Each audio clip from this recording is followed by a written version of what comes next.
Et les sports avec Cédric Dandeville. Bonjour Cédric. Salut à tous. La Story Sport et la fin du cauchemar pour une institution du foot français rétrogradée en championnat amateur. Les Girondins de Bordeaux pourront finalement jouer en Ligue 2 la saison prochaine. Le club est sauvé. Après 6 semaines d'angoisse, tout est bien qui finit bien et presque trop bien.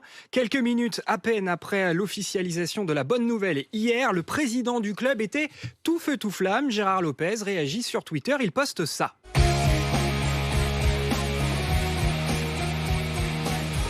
Pas de liquidation judiciaire, mais du liquido. Il faut dire que c'est la musique d'entrée des joueurs sur le terrain. D'ailleurs, dans son tweet, Lopez en profite pour offrir des places pour le match de samedi contre Valenciennes. Et ce n'est pas tout. Le dirigeant bordelais est lancé. Hier soir sur RMC, il confirme le recrutement de plusieurs joueurs.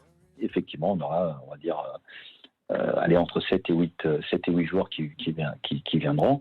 Et avec ça, on aura une équipe très compétitive. On a une entreprise qui se porte bien, qui a été assainie, ce qui a été reconnu par différentes instances. On aimerait pouvoir travailler normalement et calmement maintenant.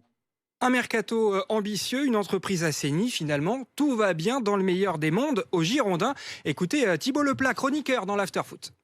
Il fanfaronne, Gérard Lopez. Il fanfaronne. Il dit...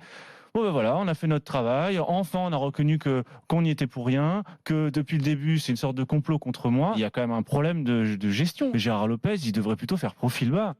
Alors, il devrait faire profil bas, il fanfaronne, mais on peut comprendre qu'il soit soulagé quand même d'avoir réussi à sauver son club. C'est sûr, et il a fallu convaincre les créanciers pour épurer 40 millions de dettes. Alors oui, Bordeaux jouera en Ligue 2, mais si le club en est là, c'est après une saison noire, finie à la dernière place de Ligue 1, d'où la prudence d'une légende bordelaise, Alain Giresse.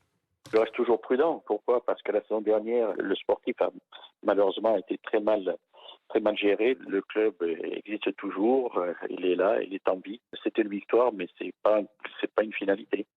Pas une finalité parce que les Girondins de Bordeaux vont devoir batailler pour retrouver l'élite. Surtout que mardi, leur dossier va de nouveau être examiné par la DNCG. C'est le gendarme financier du foot français. À la clé, peut-être un encadrement de la masse salariale ou encore une interdiction d'acheter des joueurs. Le sourire de Gérard Lopez va peut-être vite s'estomper. Oui, c'est pas totalement fini. Ils sont pas complètement sortis de l'ornière, les Girondins de Bordeaux. Merci Cédric Dandeville.